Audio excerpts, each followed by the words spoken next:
अगर रजब भट्ट को इस कानून का पता होता तो शायद वो शादी के दूसरे दिन हवालात में ना होता। अस्सलाम वालेकुम ख़वातीनो हज़रात, मेरा नाम फ़ारान अहमद चीमा है और मैं advocate high courts of Pakistan हूँ।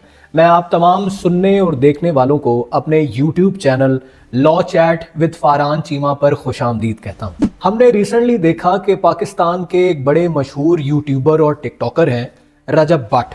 उन्होंने बड़ी धूमधाम से शादी मनाई और हमने देखा कि उनके दोस्तों और फैंस की जानिब से उन्हें मुख्तलिफ किस्म के गिफ्ट मिले।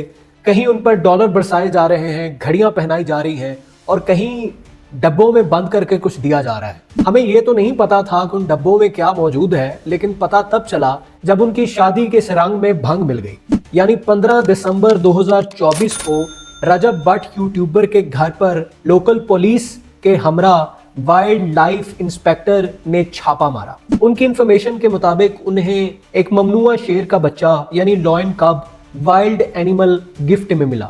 याद रखें कि under section 12 of Punjab wild life protection act 1974 के तहत आप वाइल्ड एनिमल्स को पोजेस नहीं कर सकते, उन्हें कीप नहीं कर सकते।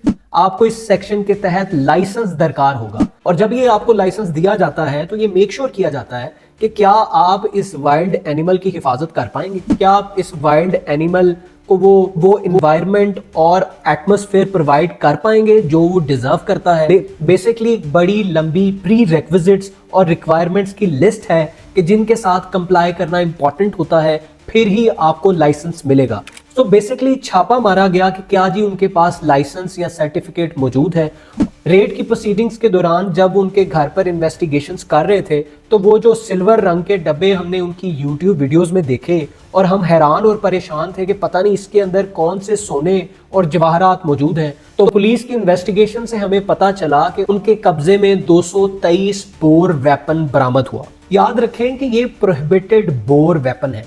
ये वो फायर आर्म्स हैं जो कि ऑटोमेटिक मिलिट्री ग्रेड के होते हैं, यानी आम सिटीजन स्पेशल ऑथराइजेशन के बाद ही उन्हें पोजेस कर सकता है, उन्हें कीप कर सकता है या उनका इस्तेमाल कर सकता है। और उसकी भी बड़ी सख्त रिक्वायरमेंट्स हैं। उसी सूरत में आपको इजाजत दी जाती है कि आप एक प्रोहिबिटेड बोर को कीप कर सकते हैं। तो अगर आप ऐसा नहीं करते तो याद रखें ये एक जुर्म है। It's an offence under section 13 sub section 2B of Punjab arms ordinance 1965।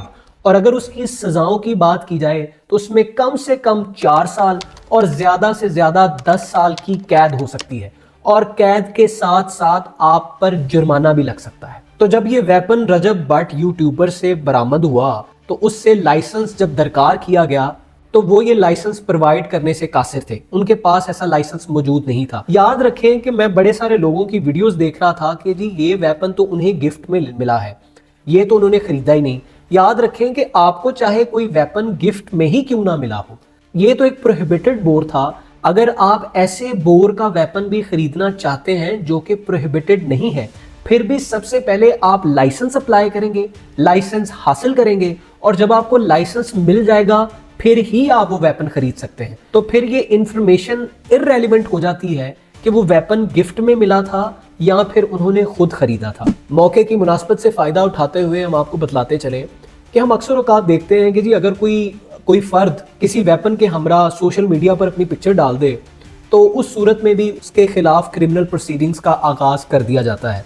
उसकी वजह यह है कि under section 11B of Punjab arms ordinance 1965 displaying and carrying a weapon publicly ये भी एक जुर्म है। तो याद रखें कि it's an offence under section 11B of Punjab arms ordinance 1965 कि आपने एक वेपन को रखने का लाइसेंस तो ले लिया, लेकिन इसका हरगिज ये मतलब नहीं है कि आप उसे डिस्प्ले करेंगे, आप उसकी नुमाइश करेंगे और उसे पकड़कर तस्वीरें बनाएंगे और सोशल मीडिया पर अपलोड करेंगे। इवन पब्लिक प्लेसेस में भी आप खुलेआम उन्हें कैरी करके नहीं चल सकते। अगर आप ये करना चाहते हैं तो आपके स्पेशल सर्कमस्टांसेस होने चाहिए और उस पर भी आपको स्पेशल ऑथराइजेशन रिक्वायर्ड है कि जी आपके सिक्योरिटी के ऐसे मसाइल हैं, आप कोई ऐसी पब्लिक फिगर हैं या फिर आपके स्पेशल सर्कमस्टांसेस हैं, एक्स्ट्रा ऑर्डिनरी सर्कमस्टांसेस हैं, उन सूरतों में आपको एक स्पेशल ऑथराइजेशन रिक्वायर होगी और फिर ही आप अपने वेपन को या आपके गार्ड जो हैं वो लाइसेंस्ड जो वेपन है उससे पब्लिकली कैरी कर सकते हैं।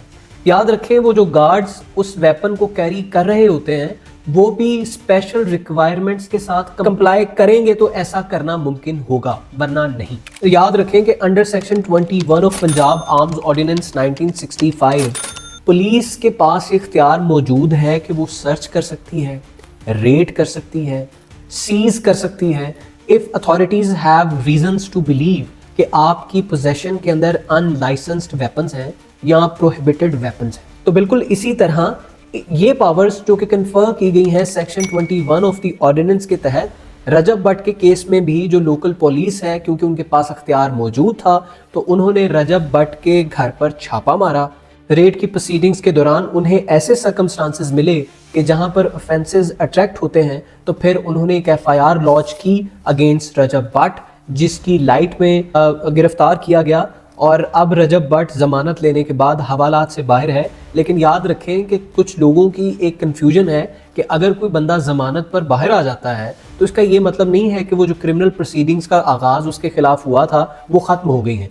वो प्रोसीडिंग्स अपनी जगह पर मौजूद हैं, अलबत्ता वो जो मुल्जिम है वो हवालात से बाहर है, लेकिन प्रोसीडिंग्स वो प्रॉपर उस क्राइम का ट्रायल, उस ऑफेंस का ट्रायल चलता रहेगा और मुल्जिम इज ड्यूटी बाउंड कि वो हर इन्वेस्टिगेशन प्रोसीडिंग्स में जाएगा और इवन वो इन्वेस्टिगेशन प्रोसीडिंग्स का हिस्सा बनेगा और जब जब उसे कोर्ट ऑफ रेलेवेंट जुरिस्डिक्शन बुलाएगी तो वो वहां पर पेश होगा, अदरवाइज उसकी जमानत कैंसिल हो सकती है। और फिर जब प्रोसिक्यूशन अपने एविडेंस के तहत ये साबित करेगी कि जी वाकई रजब भट्ट ने इस क्राइम को कमिट किया है और रजब भट्ट का अगर डिफेंस इस काबिल नहीं होगा कि वो रिबट कर सके प्रोसिक्यूशन के केस को, तो अदालत रजब भट्ट को सजा सुना सकती है। इसी के साथ हमारा आज का टॉपिक यहाँ पर मुकम्मल होता है और हम जाते जाते आपसे गुजारिश करना चाहेंगे कि देखें ये जो लॉज बनाए जाते हैं, ये जो रूल्स और रेगुलेशंस हैं, ये हमारे ही फ़ायदे के लिए हैं, ये हमारी ही सिक्योरिटी के लिए है।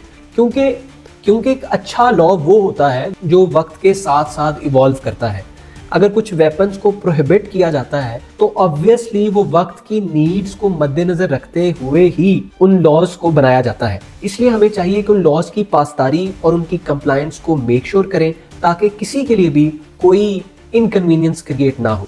आपका बहुत शुक्रिया। अगर आप चैनल पर नए हैं तो इसे सब्सक्राइब कर लें। अल्लाह ताला आपको अपने फ़ुमान में रखे। अल्लाह ने